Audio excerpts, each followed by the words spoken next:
Still here with Robin Greenfield. Robin, tell us about abundant and tart wild grape juice. Sure, that's one of my favorite foods. That's my top 10 wild plants for the Northwoods. We have river grapes, and you'll find them growing along rivers, lakes, edges, and just look for grapevines, small clusters of little purple grapes, and I like to turn them into a grape juice that you can freeze and have all winter long, or you can enjoy them in the summer and fall as they ripen.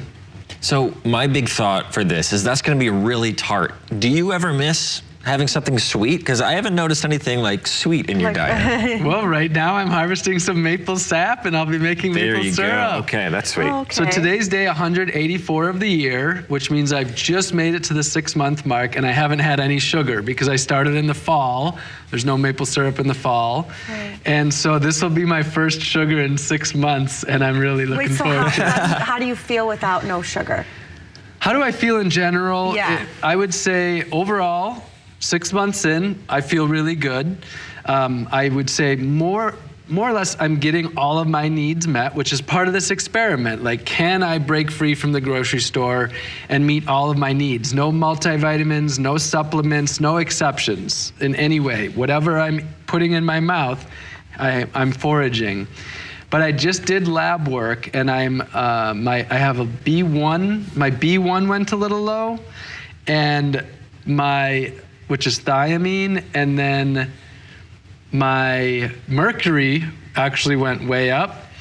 And there was one other thing I don't remember exactly. So most everything is great, but there were a few things. Mm-hmm. So it's a real experiment, you know, to see if I can thrive off of just what the earth provides. And of course, that's what humanity did for a long time. Right.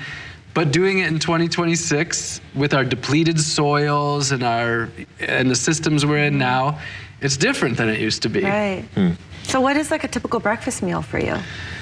Breakfast, well, today for breakfast, I had venison and wild parsnips. We have wild parsnips grow in southern Wisconsin. You can harvest them by the hundreds of pounds.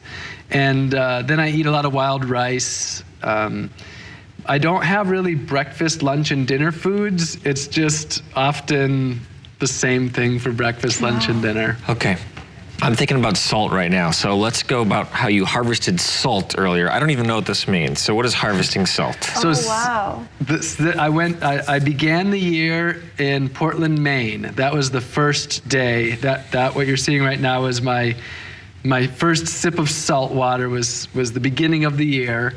And salt water, ocean water, is about 4% salt. So if you just boil that down just like you would maple syrup, you're left with salt. So a 5-gallon bucket of salt water gives you about a pint of salt. And that's the only thing that I need outside of the state of Wisconsin to be able to have the fully wild diet. So I don't know what you would do without the salt, but that's my main out of Wisconsin thing that I need. Cool.